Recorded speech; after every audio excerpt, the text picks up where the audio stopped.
And of course, that is what we need for algebra, right? We have to solve for that missing problem. So that's in some ways, it's a good benefit for pre-algebraic concepts. The cover copy compare sheet. So one of the things that I think was a really good observation is that you can modify that sheet if you're going to use it for those peer practice activities, so that there's only like 3 to 5 problems for each peer to be working on. Rather than have this, really this sheet with many problems on it. So I think that's a really good recommendation to modify that sheet so that they're just practicing strategically with each other and being able to give feedback on a couple of problems. And then another thing I observed that I thought was really good and goes back to, I think what many of the teams found is that they did not spend sometimes enough time, or they wanted to spend more time on one particular skill area. So one of the teams changed their format, their structure in terms of the time allotted, so that they slowed everything down. So they spaced out that practice. They happened to focus on flashcard practice. And so, for example, they would only focus on 5s and 10s for a week, and then they would move on to a different set of facts for the following weeks. So using more weeks to cover problems makes sense. And we know that it can take longer. And of course, part of it was knowing where you were starting from. And as many of you pointed out, that free test gave the opportunity to understand kind of where you were starting from and what you needed to do to change the students' skills. And then the last thing is that the peer routines took practice and reinforcement, which of course is going to take some time and maybe was unanticipated. And I think even some of the teams had said, oh, I didn't anticipate, having to teach the students how to use the flashcards in a way that they are answering. So not just giving the answer, they're using the whole problem plus the answer and building in that routine. But once they had those routines down, that they were good. So all of these things built time, is what I heard you say, built time into the implementation piece and changed how many things you got through it. And again, just reminding you that the plan I gave you was just a shot in the dark kind of framework for what you could maybe do. And I loved how all of you adapted it for your needs. And I thought you did a really tremendous job doing that. Okay. So then that's a reminder for other adaptations that you can make. So many of you were thinking about, what are your next steps? How are you going to infuse this? What are you going to change? So just reminders about some ideas that we talked about last time. You can have word problem extensions. So each pair turns a complex or simple computation problem into a word problem, and they can exchange those and solve. Building and self-monitoring checklists. So we've been doing this lately with some of the small group work we've been doing, especially with multi-digit, finding that reducing the cover copy compare activities to only 1 or 2, or 3 to 5 for practicing, and then having a self-monitoring checklist for the process that's very specific has been helpful. Playing card games. So I know many of you talked about the different games that I provided, but you can also build more games or different games. And I think a lot of you are finding resources in that domain, but using card games can also be something that's helpful. I have a whole slide on goal setting, because that might be one of my favorite things that you all talked about in the work that you did. And I think you did it better than I could have ever even imagined. So I love your examples. I would love to steal your examples, to share them and give them to other people, because they were wonderful. I think only one team that I heard talked about a group contingency, and it wasn't a competition for the class. Actually, it was more, I believe it was done individually, where students could earn stars, and I thought that was great, particularly because they had noted that it improved engagement. I'll talk a little bit about that. Alternate materials, you all did this, whether it's worksheets or whiteboards or flashcards or computer-based activities, and building some kind of routine into that. One of the things that we had found that worked really well when we engaged in classified peer tutoring is alternating even within days. So like Monday would be whiteboards, Tuesday would be flashcards, Thursday would be computer. However you want to do that, or 1 week of each is another good way to do it. Opportunities for choice. If you're finding that student engagement is something that's waning, so remembering that the students maybe get to choose the problems that they pick. So if you do have that cover copy compare sheet and you just want them each to pick 3 problems, and they can pick the 3 problems that they want to do. And then another opportunity, and I didn't hear this as much, but I did hear a lot of teams working on how to figure out the schedule that made the most sense for their students' needs. But remember, you can also alternate practice days between basic and complex operations once you get into less of an acquisition phase and more of thinking of it as a warm-up and review phase.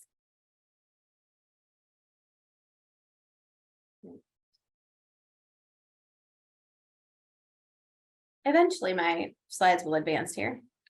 Okay. This was my absolute favorite part of listening to all of you, as I had mentioned earlier. I think the math made for me is the one that made me teary-eyed. So I will be honest about that. I was like, oh, this is amazing. Math made for me was the phrasing that was used by one particular team. All of the teams talked about emphasizing students' own growth, and it sounded like because they did that, the students were engaging more in their own growth and thinking about their math learning really specifically. And I think that is the ultimate goal here. I heard the team say they set individual math goals. There was also at least one team that said they had students set a social goal for how are they going to work together. Other teams had mentioned that sometimes working together was a challenge. And so this is a great idea, I think, to share across the group to build a social goal for how do you want to improve working together each time. And I believe that was the team that the students earned stars, and then those stars could be traded in for items at a school store. Students reflected on what they knew well and what they needed to know more. And I loved that one team actually adjusted the content for the next week according to what the students felt they needed to know more. I also heard teams talking about differentiating activities to include extension for those who need it, as well as some more of those remediation types of activities. So I think that's a wonderful thing to be able to do as well. So as I mentioned, this was probably my favorite component that was added by all of the teams. I think you did a really wonderful job on what that could look like and what it could be. I thought my other favorite thing, of course, because the thing that I love to talk to schools and districts and the stuff that I like to research the most is database decision making. And so I loved the conversations around progress monitoring for so many reasons. I'm going to highlight a few of those reasons here. One was that the class-wide growth did not tell the full story of what was happening in the classroom. And I think that is exactly on track. And I loved that teams determined that looking at individual student growth, so being able to track that individual student growth, was very helpful to them. And what it did for some teams is I helped them to identify which students needed more practice and participation in that class-wide activity and which students actually needed intervention support. This is exactly what the literature has suggested, which is we need to be using a peer tutoring or class-wide model in order to better identify more accurately who actually needs that intervention support. So in effect, it becomes part of that screening process. If we think about screening as a two-part process, you can use your like map, or trying to think what else you guys might use, STAR, or those broader computer measures to give us the basic at-risk groupings. But then if you implement the class-wide intervention piece, then you can really identify who is needing more intervention support. And so that helps build resources, right? You can then allocate your resources the way that you need to allocate them so that the students that do need that additional support have more resources available to them. So I think it was amazing that you found that in even this short trial that you did with this project. Another thing that was observed pretty routinely was that students were slow when it came to fact families and the closed math problems, and we would 100% anticipate that. So a lot of, there are norms out there for digits correct per minute for the 4 basic operations, but beyond that, there's not really good norms, whether it's commercially available or has been derived from experimental research. So just looking at how students are improving, I think was really helpful. And I think it was helpful for you to look at the accuracy plus the rate piece, because you could see where the challenge was. And it's fine that students were slower, because this is a newer concept. It's a later concept, right? Students are, as I mentioned earlier, really looking to solve that missing number. So that makes sense to me. And I think a lot of you had mentioned that you needed more time to make gains. I also loved that several teams put in more progress monitoring days with the same topic. And that's really how progress monitoring works. I just did the pre-post as an example. If you were following that initial schedule. And actually progress monitoring works that you stay with the same, especially when you do what we were doing, which was called sub-skill mastery measurement. And when you are working on the same skill, you just continue to give alternate forms of that same skill until you feel like you can move on to the next skill. And so it is common to have more than a pre and a post test. So I thought that was really great as well. So this is the prepared slide that I had just as a reminder, and thinking about, what happens if the median pretest scores are really high. You can move on to the next topic pretty quickly as you think about planning and adapting in the future. What happens if it's lower than you thought? Then you slow down, you space it out, and you take more time. And you all actually naturally did that. And I think that was wonderful to see. That rate of performance that I was mentioning before is at 40 to 50 digits correct per minute for that basic computation facts. So that's those single digit facts. And so that's a goal to strive for. Whether or not you want to continue to strive for that goal or move on to something else is really up to you. One of the things that was clear to me in looking at some of the data when we got to those mixed fact families is that the students generally were not, on average, fluent enough to actually do the fact families in a very quick way, or in some cases in an accurate way, partly because they needed more proficiency in those basic facts. So that's just something to think about, but I think the way that you thought about the data was amazing, and I wouldn't change a thing because you did it exactly how we would want you to do it. So really kudos to you. And then the complex multi-digit is just improvement. There are some basic ideas for digits correct, but I think looking through and making sure that students are improving in terms of the rate and accuracy is really the way to go in the absence of better norms in that regard. This you already know, so I'm going to move past here. Our targets, so a lot of you were looking at your accuracy targets, and really, if we're talking about students building fluency and we're not concerned with accuracy, looking at 95% and above is good. Many of the groups had in the high 90s and 100%. So, and some of that changed, and some of them, for many groups, students came in with 90% or better accuracy, with some exceptions, and of course that being part of those fact family closed problems. And I think that makes complete sense to me, because the challenge here is really building proficiency and getting to that rate part, because we know that accuracy is like that tip of the iceberg of what students need to learn, and then the rate gives us that additional metric and measurement. So a couple of things to think about. If you felt like students were close to mastery, and I think that happened with the team that talked about differentiation and extension activities, you can increase the salience of the feedback, you can add goals and rewards, you can change what that content is that they were able to access and do during this time. And I think that was done by some of the teams.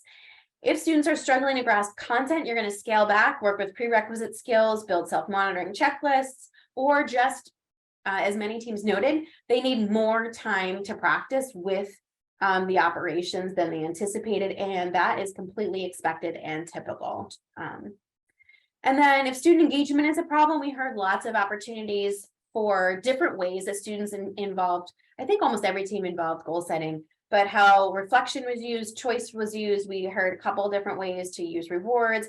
And then remember to vary how information is presented. And I think naturally that was what was happening in all of the teams as well. Okay.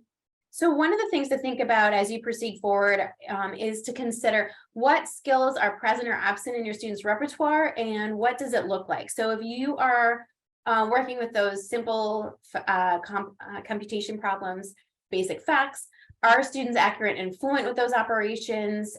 Are students using strategies effectively? Are students accurate but slow? And that's going to kind of give you a good sense of what you need to do next with them. Do you need to focus more on strategies? Do you need to focus more on the fluency building because the strategies are being used effectively? They just need to be used more efficiently. And then for complex operations, are students understanding regrouping? Do they understand place value? Can they use expanded notation? Are students attending to the operation sign? If you've moved to weeks where you're doing review and you have multiple types of problems at a time, are students making basic fact errors? And then that's when you might want to intersperse the basic facts with the complex. And if students are making careless mistakes, that's where you go back and think about, okay, to what extent will checklists on the process actually be helpful here, and reminders for students to engage in checking their work. And then the last one, I know there was a lot of conversation, and I thought you all did this really, really well, thinking about where are the students, how much time do they need on each of the skills that we are focusing on, and where do we go to next? So this I pulled, you can see the link I pulled from here, and intensiveintervention.org. So that's the National Center for Intensive Intervention. This was I pulled it from a video from Sarah Powell, who you probably have seen or are familiar with before. There are many kind of lists, and I heard people mention different lists of skill development that you can pull from. So this is a very broad one. There, of course, are more specific ones. I think Amanda Vanderhayden has hers posted publicly on social media. On mind.org, they have a different kind of list. There's another website that last night I could not find where it was, but it's one of the broader websites that talks about how do you move through curriculum that you can use. So any of those are fair game, and they are fairly consistent. It's just how much gradation is in each of those lists. So here's a basic one. So adding and subtracting fluently within 5, then within 10, then within 20. Then fluently adding and subtracting within 100, using strategies based on place value, properties of operations and or relationships, adding and subtracting multi-digit whole numbers using a standard algorithm, and then with multiplication, fluently multiplying multi-digit whole numbers using the standard algorithm as well, multiplying and dividing within 100 using strategies like relationships between multiplication and division. And then you start to get into rational numbers. And I did hear the 6th grade group that I listened to say that they were moving into that space where they were talking about adding, subtracting, multiplying, and dividing with fractions. And you can also do that with decimals. And so that's the general order that we think about in terms of development. So that's a good place for you to think about, where am I, or where are my students, and where do we need to move to next in your next steps. And then the other thing that I heard, which was the part that really made me excited, as I mentioned at the top of my conversation, is just that the research is really robust on the peer collaboration part. And what's interesting is when you start to really dig into this literature, all of the people who conducted the larger syntheses, which is usually a review or a meta-analysis, which means they bring all these studies together and they look at all the data, and then they, find out if this procedure is effective. But none of the authors could really talk about why. And I think that's interesting because you all had your own ideas about what you thought really made things work in that peer collaboration space. And so what I had heard you say, and what we know from the literature is true, is pretty remarkable to listen to. So these are the benefits that I heard all of you talk about. Students reflected and engaged in their own learning. Students built confidence, and I think there is no replacement for confidence, right? We all know that this is one of the things we really want to do across student learning, because it will carry them all the way through their careers and not only their schooling. Students love the routine, I heard, so they liked using flashcards and the cover copy compare sheets once they figured out how to do that. Students learned to work well together. So I heard one team say that they already worked pretty well together, but this was next level. It improved on their previous supportive peer behavior. One cool kind of broader picture outcome that I heard was that instructional time in the classroom actually moved faster because students' response times to whole group questions improved. And then the other one I heard is that peers explained math ideas to one another in a way that the students were able to get it differently than how teachers were giving that information. And I think that's that peer collaboration piece, that special sauce that we can't really identify what it is exactly, but it's just one of those things that happened. So I will stop there and just really thank you for the opportunity to listen to all of your work, which was amazing, and to hear about what you learned from this process, what you want to change and what you want to adapt, and what you want to do going forward. So thank you very much.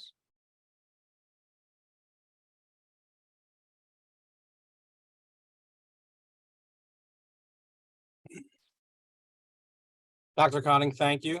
That was great. We all appreciate you being here. And I know every time that I get the opportunity to, see a presentation or taken some of the resources that you present. It's always really great stuff that I hide away in a folder somewhere. I'm definitely going to be using that in the coming future, but we really appreciate it. So thank you. With that being said, I'm going to turn it over to my colleague, Karen Brady, and she is going to walk us through the final steps here to get credit. That's awesome. Thank you so much. So first of all, we'd like to thank you again, Dr. Cotting, for everything that you presented to us, all the wonderful resources. We really appreciate it. And a big, huge thank you to our teams who presented today. I know that represented a lot of work. I'm Karen Brady. I'm the regional lead for the Central Region for MTSS, but we've got a great group of consultants here from the math team, as well as IU consultants and other MTSS consultants here that are here in this celebration as we talk about the badging process that we're going to be sharing with you today. So we've been talking about this throughout the day. Just remember that we do need you to upload your presentation to the link on the first page of your presentation template, remembering to remove any student identifying information in your team presentation. If you need any additional supports with Classwide Math Intervention, maybe you want to continue or you want to expand, please reach out to your IU consultant for help with that. They will be able to assist you in the next steps. So here are our teams that are receiving the digital badge today. We see we have Conewaga Valley School District, Lewisburg Area School District, Blue Ridge School District, Central Dauphin School District, Southern York County School District, and Chartiers Valley School District. Congratulations on all of your efforts over the last few weeks to get all of your implementation done, and you're just getting these wonderful outcomes. And Dr. Cotting just was so excited about seeing all the things that you implemented. So what does it take to earn this badge? You attended the two trainings, the training with Dr. Cotting, and you came and you presented today. You used your screening data to identify class-wide needs in math. You implemented a class-wide intervention to address class-wide needs. You assessed the effectiveness of your intervention, and you did do that team presentation today. So those are the requirements to earn the badge. So in the very near future, your respective point of contact will be receiving an email similar to the one that you see right here. As the point of contact for your teams, it'll be your responsibility to download and disseminate the badge to your team members. To give you an idea of how to do this, please follow the following steps. So first of all, you will see an area here that says accept your badge. This will take you to the Acclaim Credly site in your browser, and this will appear in that browser. So you will click on accept badge, and this will trigger a new window to open that looks like this. In order to share the badge with your team, you will click on the arrow right here, and that will download the badge as an image. From this view, you can adjust the size of the image you would like to download and then download the image.